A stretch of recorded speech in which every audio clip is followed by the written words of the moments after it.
In this review tape, we're going to be going over our work on lines and circles. Okay, and it's just a review tape. We're just going to be going over problems. If you need to see these things explained more carefully, then you should go back to the videotaped lessons. Okay, first example. Okay, given the points -2, 4, and 5, -1. Okay, we want to find the length and slope of the line segment joining them.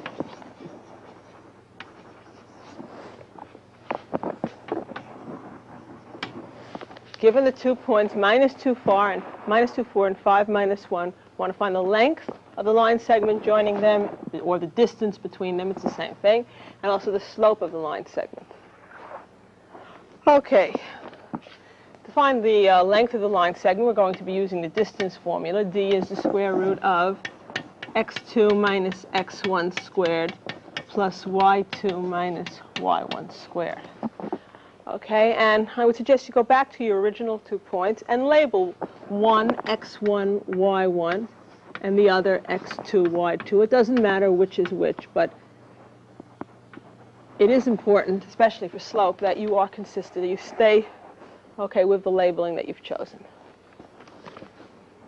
Okay, so for D, we have the square root of x2 minus x1 squared. That is 5 minus a -2 squared plus y2 minus y1 squared -1 minus 4 squared. 5 minus a -2 is 5 plus 2, that's 7 squared. -1 minus 4, that's -5 squared. 7 squared gives us 49. -5 squared, that's plus 25. And we get the square root of 74. Okay, as our answer. Okay, and that is in simplest radical form.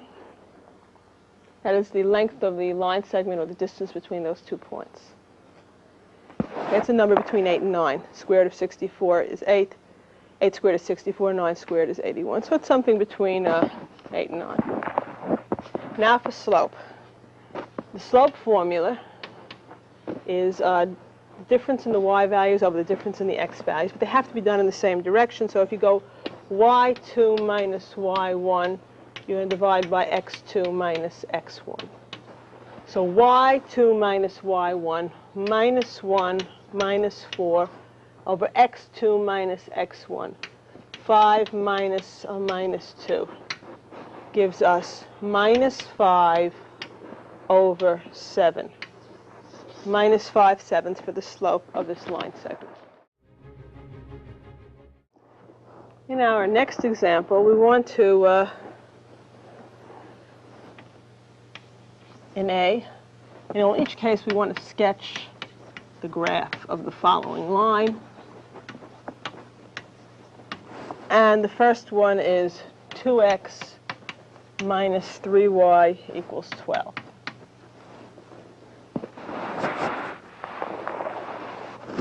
Okay, and we're going to label the intercepts very carefully on this problem.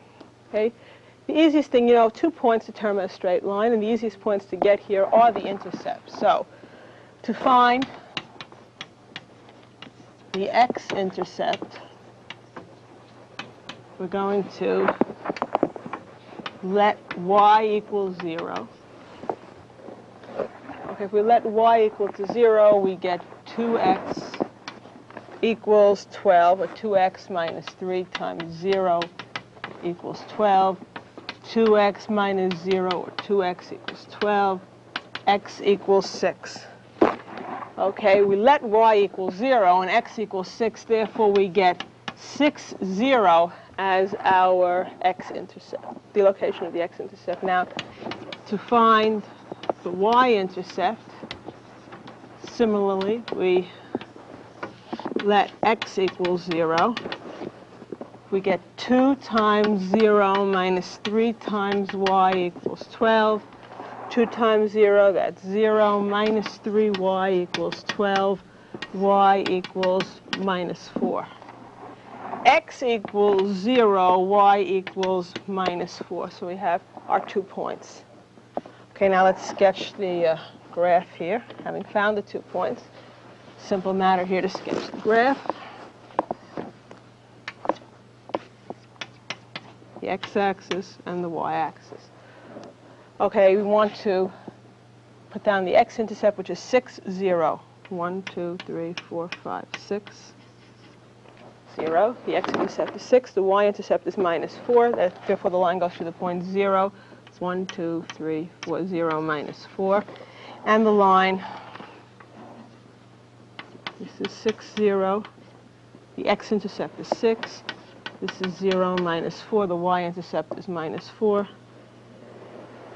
The line crosses the x-axis at 6. The y-axis is minus 4. Okay, in B, we want to sketch the graph of the line y equals 4. And in C, sketch the graph of the line x equals minus 2. Okay, now we learned that y equals a constant is a horizontal line, and x equals a constant is a vertical line. So ask yourself, where are all those points that have y equal to 4, okay, regardless of their x value? Well, they're all located on a point, okay, which is all located on a line which is 4 units above the x-axis, and it's parallel to the x-axis. 1, 2, 3, 4. Here we have y equals 4. Okay, you have the point 0, 4, 1, 4, 2, 4, minus 1, 4, minus 2, 4. Where are all those points that have y coordinate equal to 4? They're on this horizontal line. Similarly, where are all those points that have x coordinate equal to minus 2? They are located on a vertical line 2 units to the left of the y-axis. This line is parallel to the y-axis. We have, for example, minus 2, 0, minus 2, 1, minus 2, 2, minus 2, minus 1, and so on. All points on this line have x equal, the x coordinate equal to minus 2.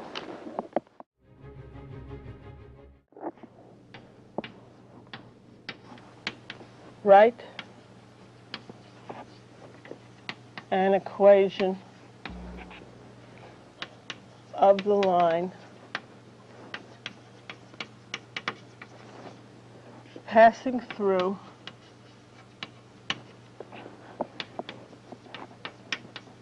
points 2, minus 1, and minus 3, minus 2,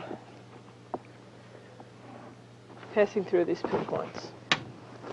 Write an equation of the line passing through the points 2, minus 1, and minus 3, minus 2.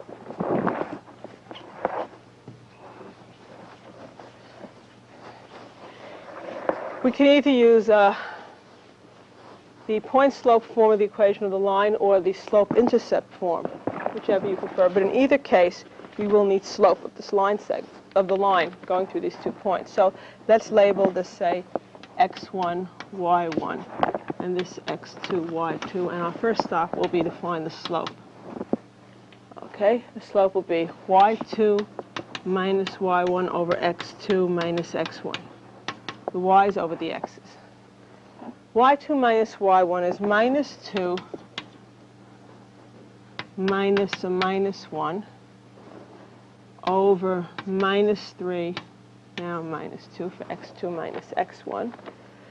Minus 2 minus a minus 1 is minus 2 plus 1, or minus 1, over minus 3 minus 2, which is minus 5, giving us 1/5 for the slope. Now we need point and slope to find the equation of a line. We can use either point. If you use the slope, if you use the point-slope form of the equation of a line, that is y minus y1 is m times x minus x1. Okay, m we just found. x1, y1 is labeled, or you could have used this one for x1, y1. Of course, it doesn't matter. We'd have y minus y1, y minus 1 is 1/5 times x minus x1, or x minus 2. Or y plus 1 is 1/5 times x minus 2. Now, as far as how to leave your answer, I mean, you said write an equation of the line. We write an equation because there are many forms of the equation. You can take this as one form. We can, of course, distribute the 1/5 through the parentheses if you feel like it. You get 1/5 x minus 2/5. You could then write this is subtracting 1 from both sides. You can write it as y equals 1/5 x minus 2/5 minus 1 is minus 2/5 minus 5/5, or minus 7/5. So that's another way that you could leave it. Or you could multiply both sides by 5, and you could write it in that case as x minus 5y equals 7. These are all different ways of writing, okay, equation of a line that passes through these 2 points. Okay, so this is correct. You have written an equation here. This is also correct, whatever you want to do. All right. Now, another way of doing it, some people prefer to use the y equals mx plus b form. That is the slope-intercept form of the equation of a line. You still have to stop and find the slope. We've done that. Okay? We know that m is 1/5. You take either point and plug it in for x, y. So let's say we use the 2 and minus 1. Okay, so we're going to use, the point is 2 minus 1. The slope is 1/5. So y equals minus 1. The slope is 1/5. X is equal to 2 plus b. Minus 1 equals 2/5 plus b. Subtracting, minus 1 minus 2/5 equals b. This is minus 5/5 minus 2/5, so b is equal to minus 7/5. But if you know m and you know b, you can write down y equals mx plus b, an equation of the line. Y equals 1/5 x minus 7/5, which of course is one of the forms that we put our last answer in. So it does work out. Y equals 1/5 x minus 7/5 using the slope-intercept form, or y plus 1 equals 1/5 times x minus 2 using the point-slope form of the equation of the line. All right, in our next example, 4, we want to find the slope and y-intercept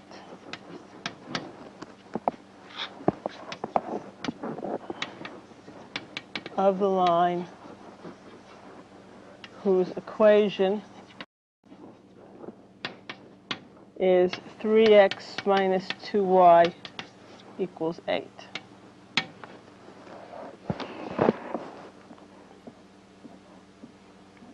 Okay, now we are aware of the fact that if we could put this into the y equals mx plus b form, if we could put it into the slope-intercept form, we would just be able to read off, okay, what the slope was. It would be the coefficient of x, and the constant term here would be the y-intercept. So our object here is to solve this equation for y. Get a y alone on one side of the equation. Okay, we're working towards y equals mx plus b.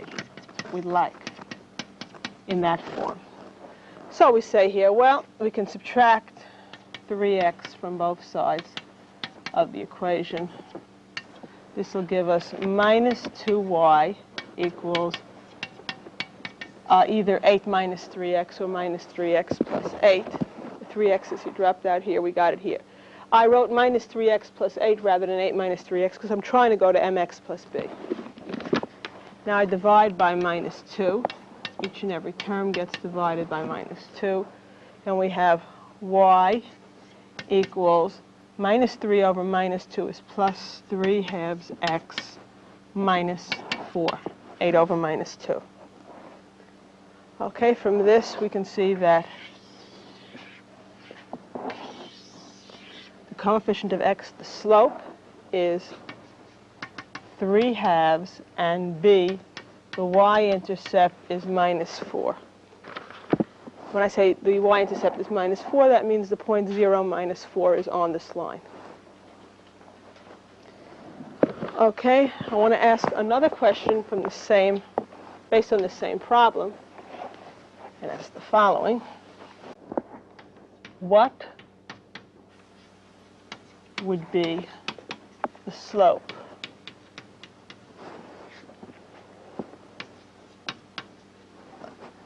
of a line perpendicular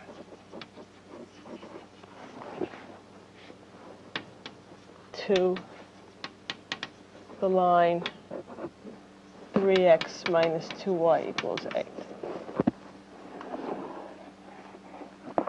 Slope of a line perpendicular to the line that we just worked with. Okay, this is just to remind you about slopes of perpendicular lines. We were able to show, of course, after all the steps, that this can be written as y equals 3 halves x minus 4. So the slope of this line is 3 halves. So the line perpendicular, the slope of the line perpendicular, the slope is the negative reciprocal of this one. Okay, take the reciprocal and the negative. So minus 2/3 is the slope of the line perpendicular to this. Parallel lines have the same slope. Perpendicular lines have slopes which are negative reciprocals. If they're negative reciprocals, by the way, the product of them would be, of course, minus 1. It's the negative reciprocal. Write an equation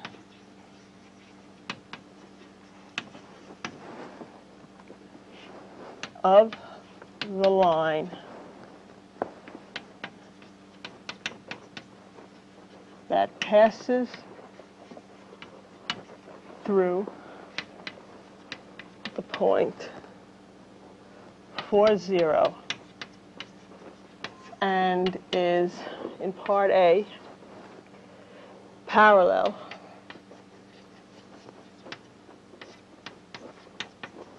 to the line 4y minus 7x equals 5, and B, perpendicular to the same line.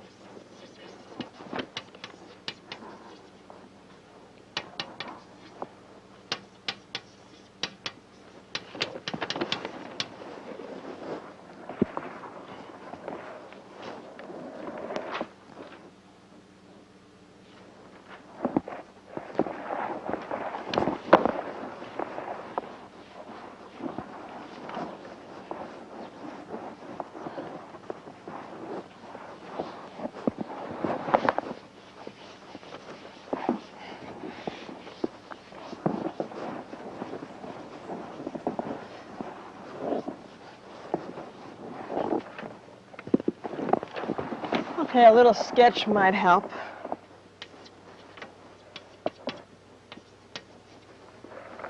Let's see what this line looks like. To get the y-intercept, we said x equal to 0, y equals 5/4.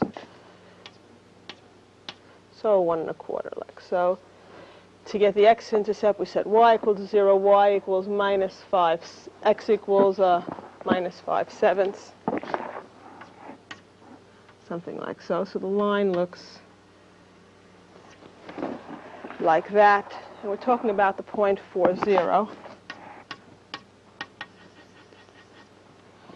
Okay, first I'm asking you to find an equation of the line that passes through this point and is parallel to the given line.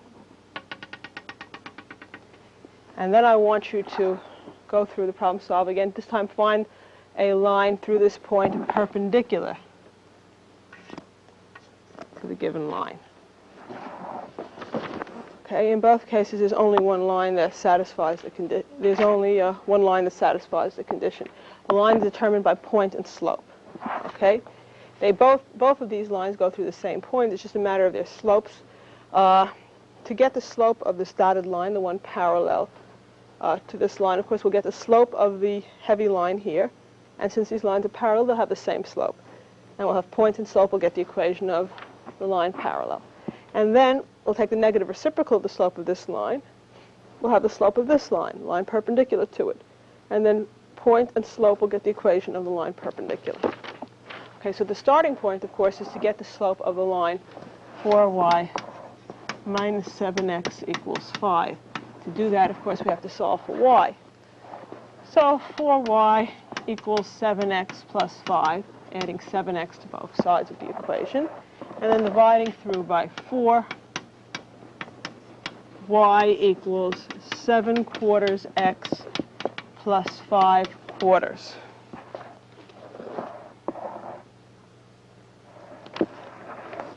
Okay, so the slope here, matching this to y equals mx plus b, the slope of the given line is 7/4. And in part A, we wanted the line parallel to the given line. So the slope for the line parallel will also be 7/4. And we know it goes through the point 4, 0. So using the point slope form of the equation of the line, y minus y1 is m times x minus x1. If you call this x1 and this y1, we get y minus 0 is 7/4 times x minus 4, or y equals 7/4 times x minus 4. And if you want to distribute the 7/4, you get y equals 7/4 x minus 7. Because 7/4 times 4 will just give you the 7. So here we have the answer. You could either write it in this form or distribute and write it in that form. The answer to part A, we found the line. We found the equation of the dotted line here. Through this point, 4, 0, parallel to the given line. Now we need the line perpendicular. To get the equation of the line perpendicular, we'll take the negative reciprocal of the slope of the line, of the given line, and go through that same point. In part B, since the original line had slope 7/4, the line perpendicular, of course, has slope negative reciprocal negative and reciprocal minus 4/7. And it goes once again through the point 4, 0. So we get, using the point slope form of the equation of the line, y minus y1 is m times x minus x1. Y minus 0 is minus 4/7 times x minus 4, or y equals minus 4/7 times x minus 4. So here we have the line perpendicular to the given line, and here the line parallel to the given line. Okay, now for our next problem, number 6, we have the following. Sketch the graphs of the following linear inequalities.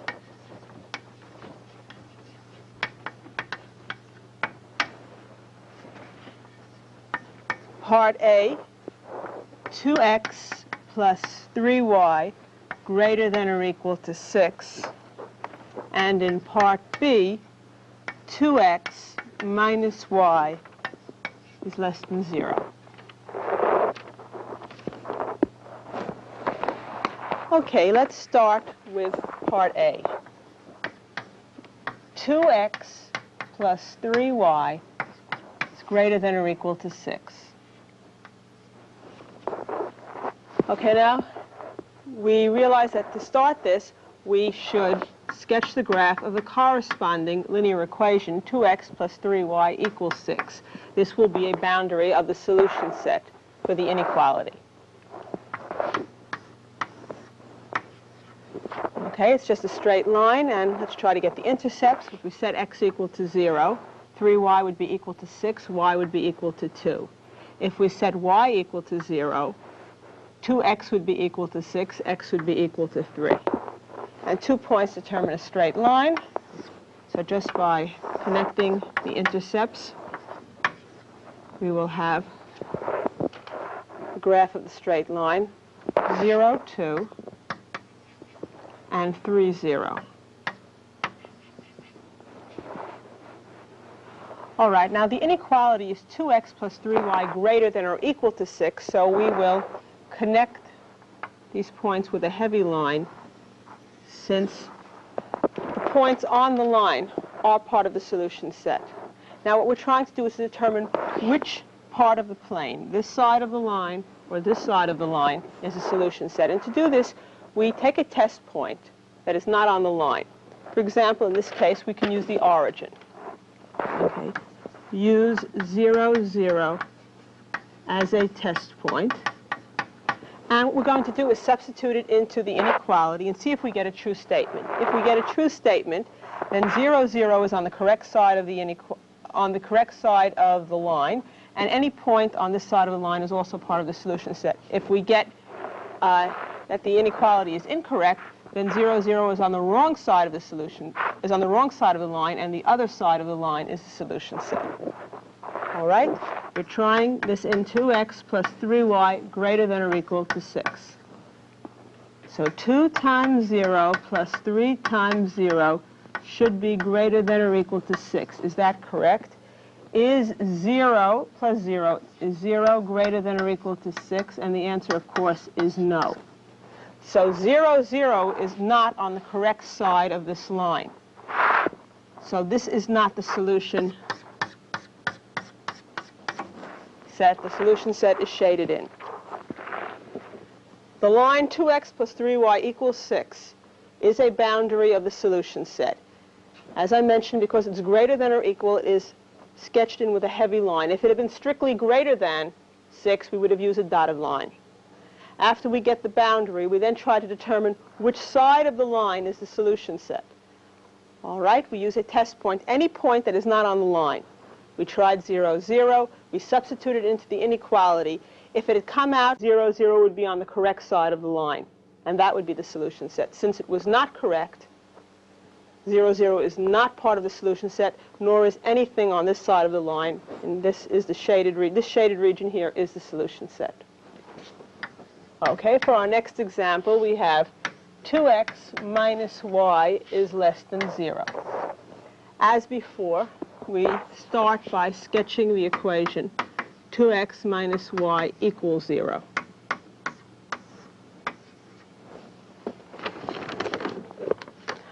All right, we can let x be 0. If we let x be 0, y is 0. If we let y be 0, x is 0. Since the origin is one of the intercepts, we will need to get some other point. Okay, if the line doesn't go through the origin, the intercepts will be enough for us. But in this case, we need some other point. For example, if x is equal to 1, y would be equal, we'd have 2 minus y equals 0, y would be equal to 2. So 1, 2 is another point on the line. The line goes through 0, 0, and 1, 2. And since this is a strict inequality, just less than, not less than or equal to 0, when we sketch in the line, we will use a dotted line. Okay, now we need a test point. And we can't use 0, 0, since 0, 0 is on the line. So any other point, let's use as a test point, for example, 0, 3. Trying to pick something that's obviously on one side of the line that you can see very clearly. Let's substitute into the inequality. 2x minus y is less than 0. Is 2 times 0 minus 3 less than 0. Minus 3 less than 0, yes. And therefore, 0, 3 is on the correct side of the line, and all points on this side of the line constitute the solution set. Of course, the line itself, the points on the line are not part of the solution set because it was a strict inequality. So the dotted line indicates that the line is a boundary of the solution set, but the line itself is not part of the solution set, and the solution set is in the shaded region. Once again, we use this 0, 3 as a test point, and since that satisfied the inequality, 0, 3 was part of the solution set, and so were all points on this side of the line. And we've shaded that in to indicate the solution. For the last example on this videotape, we have problem 7. Z is directly proportional to x and inversely proportional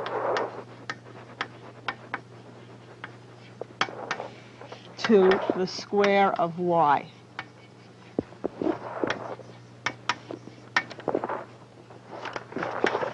When x is 20 and y is 2, z is 15. Find z when x is 12 and y is 3. Okay. We have that z is directly proportional to x and inversely proportional to the square of y. We can express that algebraically as follows. Z is directly proportional to x and inversely proportional to the square of y. Okay, this indicates that z is directly proportional to x. As x gets larger, z would be getting larger. Over here we have z inversely proportional to the square of y. As y is increasing, z would be decreasing. All right, so we have that z is equal to kx over y squared. Now we use the information that's given.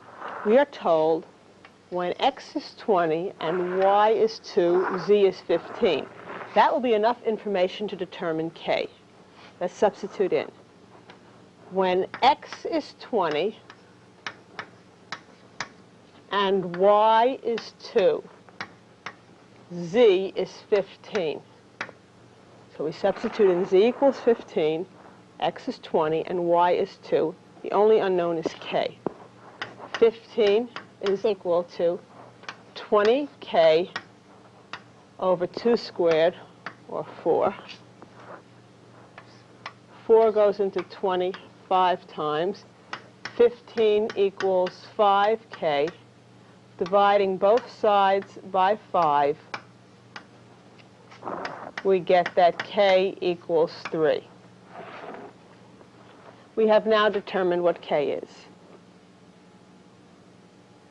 Once again, we let x be 20, y be 2, z be 15, and we solve for k. 20 over 4 is 5. 5k equals 15. Dividing by 5, 3 equals k, or k equals 3. So we can now write the equation as z equals 3x over y squared instead of kx over y squared. Now the question is, going back over here, to find z when x is 12 and y is 3.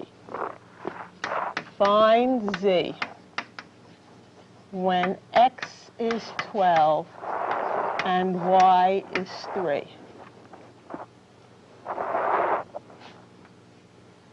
Okay, well, z would be 3x over y squared. 3x, but x is 12, over y squared over 3 squared.